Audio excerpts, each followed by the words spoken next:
Hello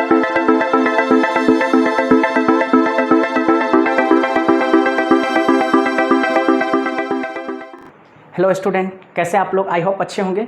तो चलिए आज हम लोग इलेक्ट्रोस्टैटिक्स का पार्ट 2 देखने हैं। यानी कि इलेक्ट्रोस्टैटिक 1 के अंदर हम लोगों ने क्या स्टडी किया था, इलेक्ट्रिक चार्ज एंड फील्ड, और इलेक्ट्रोस्टैटिक्स पार्ट 2 के अंदर जो हम लोग देखेंगे basically electric potential and capacitance. बहुत ही इंटरेस्टिंग चैप्टर है ये, इलेक्ट्रोस्टैटिक का पार्ट 2 है, यानी कि सेकेंड इलेक्ट्रोस्टैटिक्स है।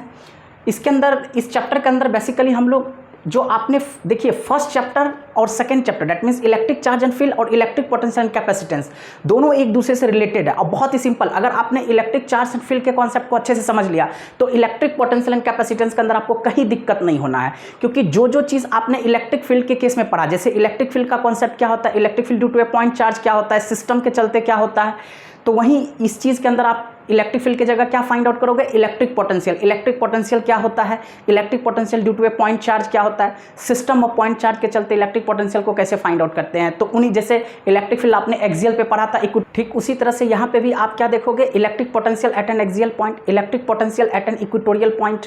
तो जो आपने इलेक्ट्रिक फील्ड में पढ़ा था वही सेम चीज़ आप यहाँ पे इलेक्ट्रिक पोटेंशियल के केस में देखोगे। तो बहुत अच्छे से आपको समझ में आ जाएगा, बहुत ही इंटरेस्टिंग है। केवल इलेक्ट्रिक फील्ड हटा के यहाँ पे क्या यूज़ करना है, इलेक्ट्रिक पोटेंशियल। तो सबसे पहले हम लोग समझने का कोशिश करते हैं what is the basic meaning of electric potential.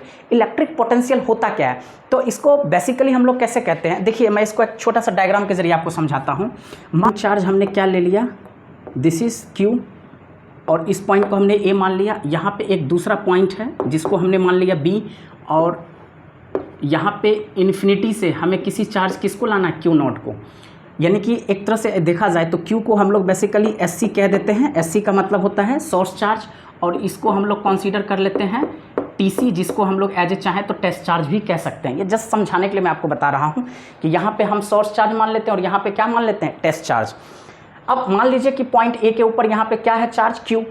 अब आप किसी पॉइंट चार्ज को इन्फिनिटी से एक पार्टिकुलर पॉइंट पे लाओगे तो अगेंस्ट इलेक्ट्रोस्टैटिक फोर्स, तो सिंपल सी बात है कि अगर इन्फिनिटी से किसी चार्ज को अगेंस्ट इलेक्ट्रोस्टैटिक किसी पॉइंट पे लाने के लिए जो हमें अमाउंट ऑफ वर्क डन का रिक्वायरमेंट है, या जो भी हमें अमाउंट ऑफ एनर्जी का रिक्वायरमेंट है, बेसिकली वही क्या होता है, इलेक्ट्रिक पोटेंशियल होता है। तो चलिए मैं इसको आपको ड्राइव करके दिखाता हूँ।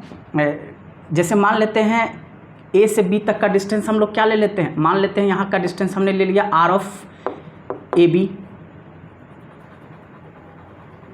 यानी कि हम इस डिस्टेंस को क्या कह सकते हैं, R ऑफ AB, या अगर हम चाहें तो समझने के लिए R ऑफ हम क्या नाम दे सकते हैं, 1 2 भी दे सकते हैं। यानी कि अगर आप इसको फर्स्ट पॉइंट मानते हो, इसको सेकंड पॉइंट मानते हो, तो उस रिस्पेक्ट में 1 ऑफ 2 हो गया। दैट मीन्स देखिए, अगर हम इस Q0 को, टेस्ट चार्ज को इन्फिनिटी से इस पार्टिकुलर पॉइंट पे लाएंगे तो इसको लाने के, इसको हम किसके अगेंस्ट ला रहे हैं, सेम, क्योंकि Q और Q0 दोनों नेचर में सेम है, पॉजिटिव है, तो दोनों एक दूसरे को क्या करेगा, रिपेल करेगा।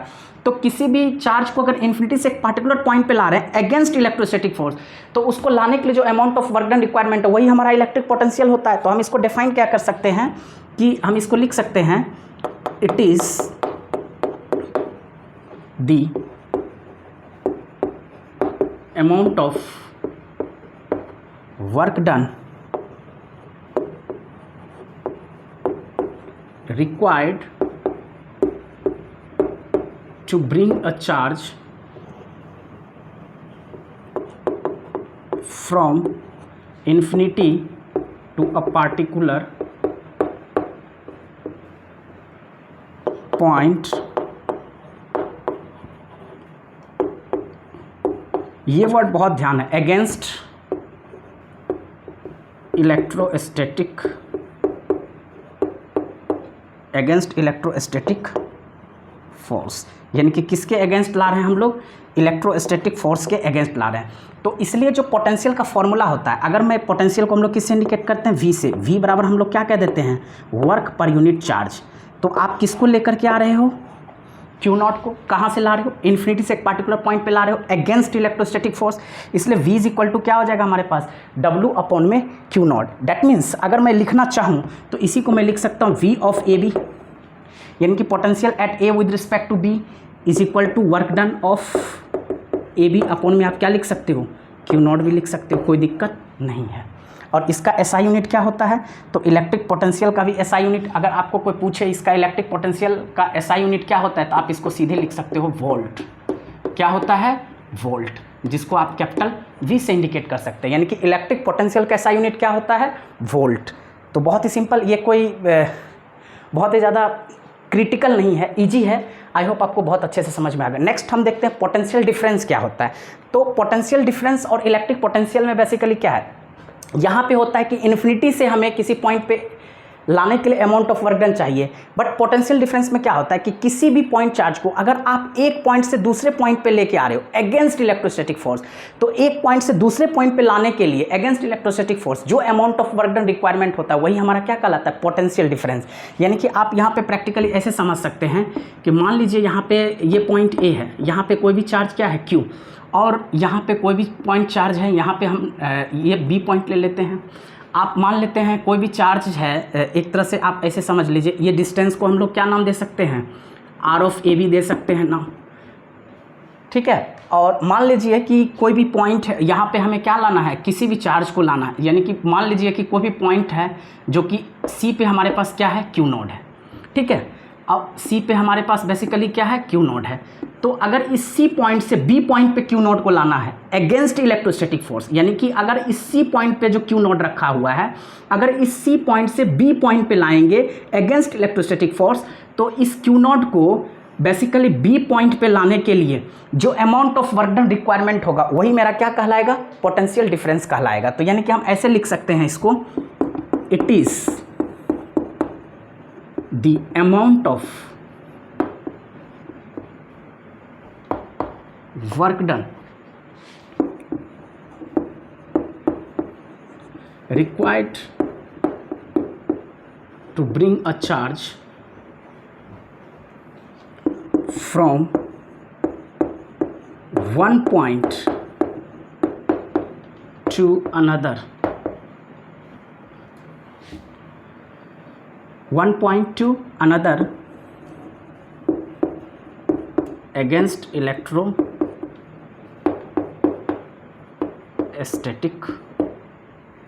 फोर्स।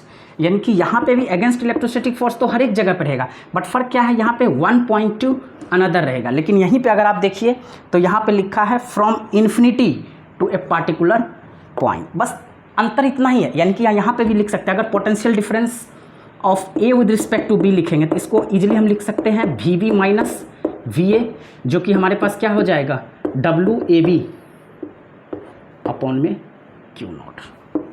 आप यहाँ से ये मैथमेटिकल एक्सप्रेशन भी लिख सकते हैं। और इसका भी SI यूनिट जो है, पोटेंशियल डिफरेंस का भी SI यूनिट अगर आपसे कोई पूछे तो पोटेंशियल डिफरेंस का भी SI यूनिट हमारे पास क्या हो जाएगा, वोल्ट, जिसको हम लोग सिंपली किससे इंडिकेट कर देंगे, V से। यानी कि आपको बस बेसिकली ये ध्यान में रखना है कि इलेक्ट्रिक पोटेंशियल क्या होता है, बहुत ही सिंपल। इलेक्ट्रिक पोटेंशियल होता है कि अगर आप इन्फिनिटी से किसी पॉइंट चार्ज को एक पार्टिकुलर पॉइंट पे अगेंस्ट इलेक्ट्रोस्टैटिक फोर्स लेके आ रहे हो, तो उसको लाने के लिए जो amount of work done required है वही हमारा क्या कहलाता है, इलेक्ट्रिक पोटेंशियल कहलाता है। बस ध्यान रखना है, इन्फिनिटी से पार्टिकुलर पॉइंट। लेकिन पोटेंशियल डिफरेंस में क्या होता है, सिंपली अगर हम एक पॉइंट से किसी दूसरे पॉइंट पे किसी भी पॉइंट चार्ज को कैरी करते हैं तो अगेंस्ट इलेक्ट्रोस्टैटिक फोर्स, यानी कि अगर हम किसी भी पॉइंट से एक पार्टिकुलर मान लेते हैं, एक पॉइंट से दूसरे पॉइंट पे किसी पॉइंट चार्ज को अगेंस्ट इलेक्ट्रोस्टैटिक फोर्स लाने के लिए जो अमाउंट ऑफ वर्क डन का रिक्वायरमेंट होता है या जो भी एनर्जी का रिक्वायरमेंट होता है वही बेसिकली क्या कहलाता है, पोटेंशियल डिफरेंस। तो फॉर्मूला दोनों का सेम है, बस फर्क इतना ही है कि यहाँ पे किसी एक पॉइंट से दूसरे पॉइंट पे अगेंस्ट इलेक्ट्रोस्टैटिक फोर्स लाने के लिए वर्क डन का रिक्वायरमेंट, और यहाँ पे इन्फिनिटी से एक पार्टिकुलर पॉइंट पे अगेंस्ट इलेक्ट्रोस्टैटिक फोर्स लाने के लिए वर्क डन का रिक्वायरमेंट। यानी कि बहुत अच्छे से आपको समझ में आएगा, फॉर्मूला ऑलमोस्ट दोनों का सेम ही है। V is equal to work per unit charge, जिसको हम V ऑफ AB बराबर W ऑफ AB, यानी कि दोनों का एक तरह से जो मैथमेटिकल एक्सप्रेशन है वो भी क्या है, सेम है। बस डिफरेंस जहाँ पे रहेगा तो आप क्या लिखोगे, जैसे हम AB लिए तो VB माइनस B है। अब आप कहो कि सर आपने A माइनस B क्यों नहीं किया, तो जहाँ पे ज़्यादा पोटेंशियल होगा, देखिए बहुत ही सिंपल, अगर मैं Q नोट का पोटेंशियल C पे निकालूंगा तो हम इस पोटेंशियल को क्या कह सकते हैं, VC।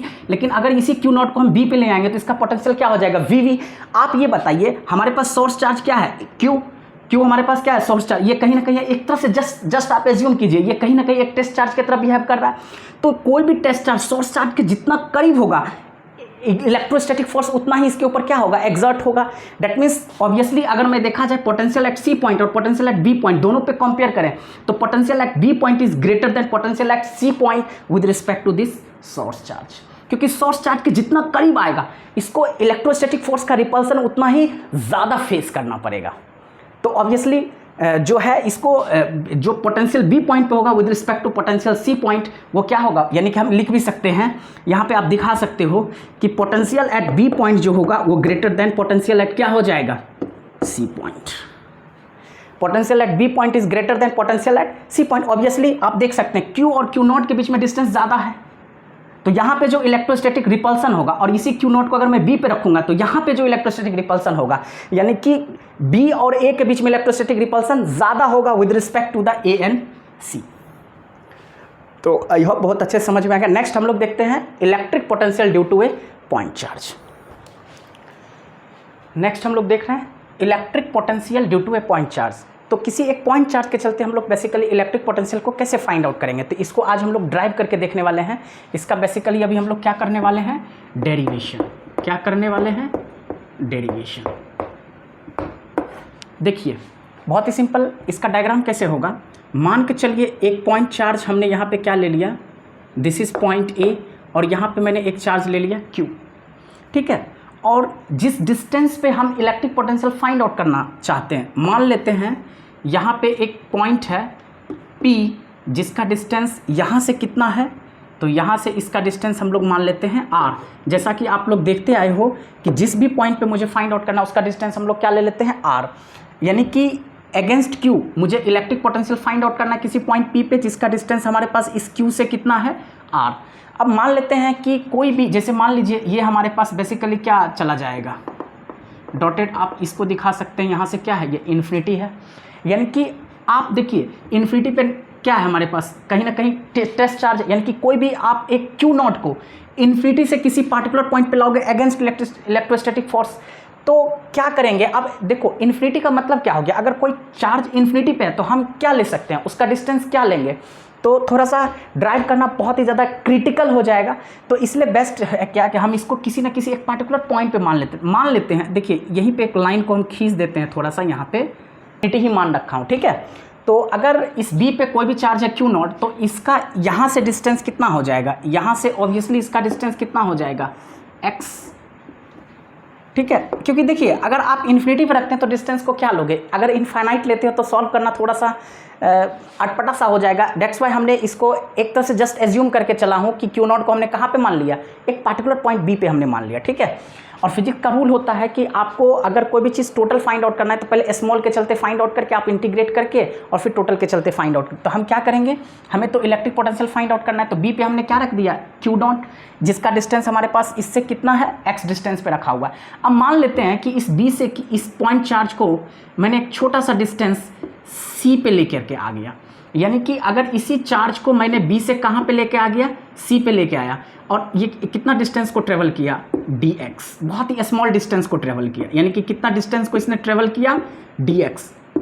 तो इस dx के चलते इसके कारण जो वर्क डन होगा वो भी क्या हो जाएगा, dw। यानी कि बहुत ही सिंपल, आप देखिए यहाँ पे पॉइंट सी है, हमने क्या किया, इस क्यू नॉट को क्या किया, बी से एक बहुत ही स्मॉल डिस्टेंस dx पे, मतलब डेट मीन्स क्यू नॉट को dx डिस्टेंस के बाद हमने कहाँ पे लिया, बहुत ही स्मॉल डिस्टेंस, थोड़ा सा हमने क्यू नॉट को क्या किया, मूव किया, सी पॉइंट पे लाया, जो कि डिस्टेंस कितना ट्रेवल किया, dx। तो इस dx के चलते हमें क्या, अगर हम किसी भी टेस्ट चार्ज को b से c पे लाएंगे तो इसके अगेंस्ट हम किसके ला रहे हैं, सोर्स चार्ज, यानी कि एक तरह से इस चार्ज के, यानी कि जो q है इसके अगेंस्ट हम लेकर के आ रहे हैं। तो अगेंस्ट इलेक्ट्रोस्टैटिक फोर्स के अकॉर्डिंग हमें अमाउंट ऑफ वर्क डन का रिक्वायरमेंट होगा, तो dx के चलते जो वर्क डन हो जाएगा वो क्या हो जाएगा, dw। यानी कि ये कहीं ना कहीं क्या दिखा रहा है मेरे को, dom का मतलब हो गया direction of motion of charge, यानी कि b से हमने q नॉट को किसकी तरफ लाए, c की तरफ। तो अब हम क्या कहेंगे, अब देखिए आपको क्या करना है कि Q नॉट और Q, यानी कि अगर हमने इस इन्फिनिटी से इस चार्ज को हमने कहाँ पे मान लिया, बी पॉइंट पे, तो Q नॉट और ये Q जो है ये कहीं ना कहीं हमारे पास एक सिस्टम ऑफ 2 पॉइंट चार्ज बन गया, यानी कि 2 पॉइंट चार्ज का क्या बन गया हमारे पास, सिस्टम। तो हम सबसे पहला काम क्या करेंगे, अगर हमारे पास कहीं भी 2 पॉइंट चार्ज का सिस्टम है तो सबसे पहले हम लोग कूलम्स लॉ को रिकॉग्नाइज करेंगे, दैट मीन्स कूलम्स लॉ को क्या करेंगे, अप्लाई करेंगे। तो कूलम्स लॉ के अकॉर्डिंग हम लोग क्या करेंगे, इलेक्ट्रोस्टैटिक फोर्स का एक्सप्रेशन फाइंड आउट कर सकते हैं। तो हम डायरेक्ट लिख सकते हैं अकॉर्डिंग टू CL। अगर हम कूलम्स लॉ के अकॉर्डिंग देखा जाए तो Q और Q नॉट जो कि x डिस्टेंस पे बोथ आर सेपरेटेड, यही यानी कि Q और Q नॉट हमारे पास एक सिस्टम ऑफ पॉइंट चार्ज है जो कि कितने डिस्टेंस पे सेपरेटेड है, दोनों एक दूसरे से x डिस्टेंस पे। तो इसके बीच में जो इलेक्ट्रोस्टैटिक फोर्स लगेगा वो क्या लगेगा हमारे पास, 1/4πε0 Q नॉट अपॉन में क्या लिख सकते हैं, x²। अब देखिए, अब लिखेंगे हम यहाँ पे now let the point charge Q naught moves a small distance, moves a small distance dx to the point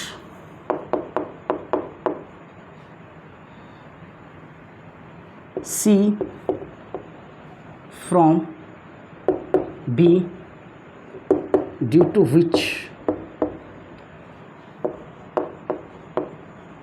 work done will be dw। देखिए, जैसा कि मैंने वर्ड में भी लिख दिया हूं कि अगर इस Q नॉट को B से C पे लाओगे, यानी कि now let the point charge Q naught moves a small distance dx to the point C from B, यानी कि B से हम किस पॉइंट पे लेके आ रहे हैं C, तो due to which work done will be क्या हो जाएगा हमारे पास dw। तो सो dw बराबर हमारे पास फॉर्मूला क्या होगा, f vector into dx vector. आप यहाँ पे गौर कीजिए, this is the direction of motion. तो जो हमारा, और अगर ये डायरेक्शन ऑफ मोशन है तो ये किसका डायरेक्शन है हमारे पास, फोर्स का डायरेक्शन है। यानी कि ये जो Q है ये क्या करेगा, इस Q नॉट को रिपेल करेगा, यानी कि इस Q के चलते Q नॉट के ऊपर जो फोर्स लग रहा है ये इस डायरेक्शन में लग रहा है, फ्रॉम लेफ्ट टू राइट। और Q नॉट जो है वो किधर से मूव कर रहा है, राइट से लेफ्ट की तरफ आ रहा है। आप देखिए, यानी कि जो चार्ज का मूवमेंट है और जो फोर्स का डायरेक्शन है दोनों एक दूसरे का क्या है, एंटी पैरेलल है। तो इसकी वजह से थीटा कितना हो जाएगा, 180 डिग्री। तो अगर हम इसको वेक्टर फॉर्म को ओपन करेंगे, dw हमारे पास क्या हो जाएगा, f dx cos 180 डिग्री। यहाँ पे लिख सकते हैं f and dx anti parallel, दोनों हमारे पास क्या है, एंटी पैरेलल है, एक दूसरे का क्या है, एंटी पैरेलल है। तो इसलिए इसके बीच का थीटा कितना डिग्री हो जाएगा, 180 डिग्री। अब यहाँ से देखिए, दिस इम्प्लाइज, आप यहाँ पे dw इज इक्वल टू क्या लिख सकते हैं, cos 180 का वैल्यू -1 होता है, तो हम सीधे लिख देंगे माइनस एफ ऑफ dx। अब हमें total work done find out करना है, तो टोटल के लिए क्या करोगे, dw को इंटीग्रेट कर दोगे तो इंटीग्रेशन ऑफ क्या हो जाएगा, माइनस एफ ऑफ dx, जिसमें लिमिट हम कहाँ से लेंगे। अब ये बताइए टोटल वर्क डन, यानी कि टोटल जो हमें वर्क डन फाइंड आउट करना है, कहाँ से फाइंड आउट करना है, इन्फिनिटी से इस पार्टिकुलर पॉइंट P पे ला रहे हैं, जो कि ये P पॉइंट सोर्स चार्ज से, यानी कि इस Q से कितना डिस्टेंस पे R। तो कहीं ना कहीं जो हमारे पास लोअर लिमिट होगा वो इन्फिनिटी हो जाएगा, अपर लिमिट हमारे पास क्या हो जाएगा, R। तो यहाँ पे लिख सकते हैं फ्रॉम इन्फिनिटी टू R। तो यहाँ पे जो लिमिट लेंगे वो क्या लेंगे, लोअर लिमिट हमारे पास क्या हो जाएगा, इन्फिनिटी, और अपर लिमिट क्या हो जाएगा, R। तो इन्फिनिटी से R, सॉरी यहाँ पे वर्क डन में तो लिमिट लगाने की कोई रिक्वायरमेंट नहीं है, तो आप यहाँ पे नहीं भी लगाओगे तो कोई दिक्कत नहीं है, बहुत ही सिंपल। तो आप लिख सकते हैं this implied integration of dw हमारे पास क्या दे देगा, w, माइनस को बाहर लेकर के आ जाते हैं, लिमिट हमारे पास क्या हो गया, इन्फिनिटी से r, और ये हो गया हमारे पास f of dx। This implies w is equal to हम क्या लिख सकते हैं, माइनस इंटीग्रेशन इन्फिनिटी से r, f के जगह पे हम क्या लिख सकते हैं, 1/4 pi epsilon naught q naught upon में x स्क्वायर। तो यहाँ पर हम सब्सटीट्यूट कर देंगे 1/4 pi epsilon naught q naught upon में x square into dx। This implies हमारे पास क्या हो गया, w is equal to minus integration infinity से r 1/4 pi epsilon naught q naught upon में क्या हो जाएगा, x square into dx।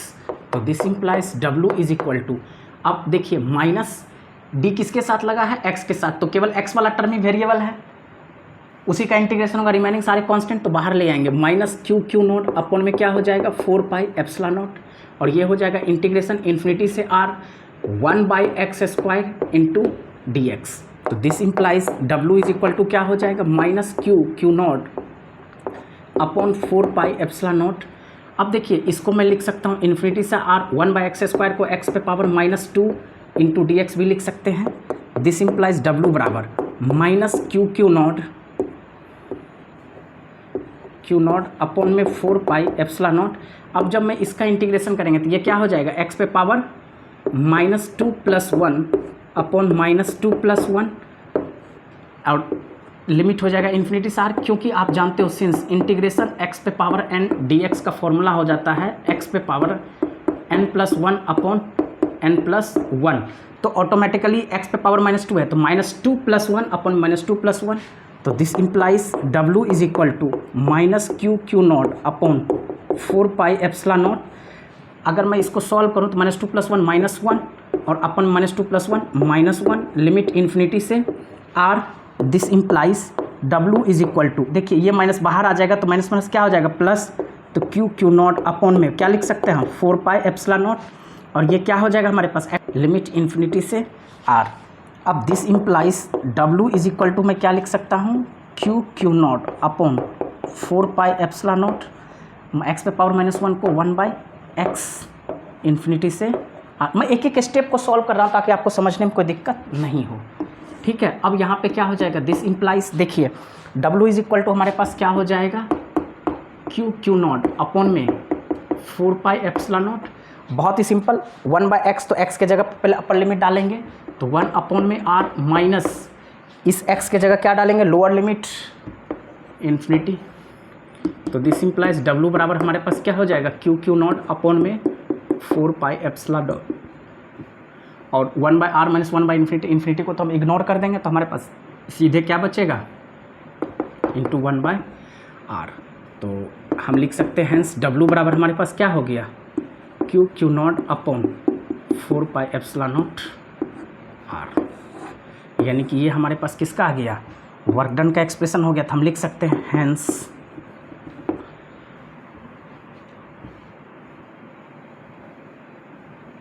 Potential will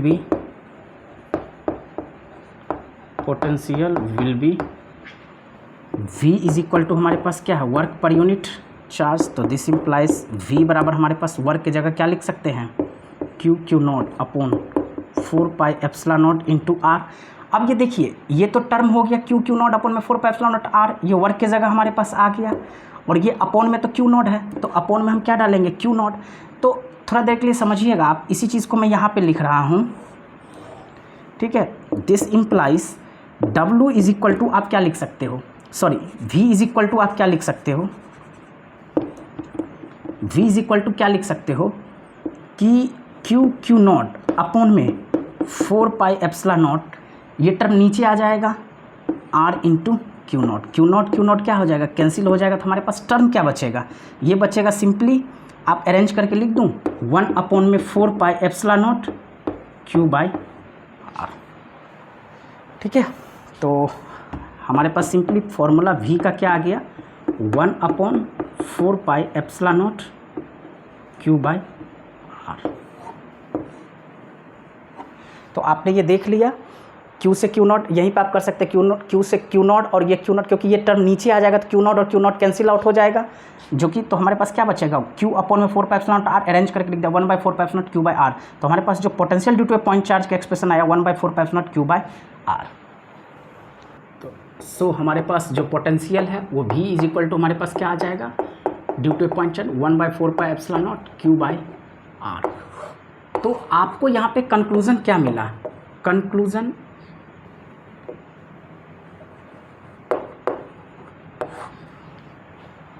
आपको ये निकला कि यहाँ पे जो आपने V देखा वो इन्वर्सली प्रोपोर्शनल टू R, और आपने सेम चीज़ electric field due to a point charge क्या देखा था 1/4πε0 Q अपॉन में r², यानी कि electric field due to a point charge था Q 1/4πε0 Q अपॉन में r²। तो यहाँ पे हमने देखा था electric field 1 inversely proportional to क्या था r², जबकि V जो है वो इन्वर्सली प्रोपोर्शनल टू 1/r। तो इसका एक ग्राफ भी होता है, आप अगर इस ग्राफ को देखोगे ढंग से तो बहुत अच्छे से आपका कॉन्सेप्ट क्लियर हो जाएगा। ग्राफ इसका कुछ इस तरीके से होता है, एक ग्राफ हमारे पास जो है इस तरह करके जाता है, सॉरी ये बिल्कुल यहाँ से जो है स्ट्रेट जाता हुआ नज़र आता है, और दूसरा ग्राफ जो होता है वो कुछ इस तरह से जाता है, इस तरह से जाता हुआ नज़र आता है। डैट मीन्स आप ये कह सकते हो, ठीक है, थोड़ा सा यहाँ पे मोटा हो गया है, आप बस टर्म को समझिएगा। ये वाला जो ग्राफ है ये जो गया ये किसको रिप्रेजेंट करता है, ई इन्वर्सली प्रोपोर्शनल टू 1/r², और ये किसको रिप्रेजेंट करता है, v inversely proportional to 1/r। तो ये जो होता है इलेक्ट्रिक फील्ड का ग्राफ है, और ये जो ग्राफ है ये किसका, ऊपर वाला जो ग्राफ है वो किसका है, इलेक्ट्रिक पोटेंशियल, जो कि 1/r होता है।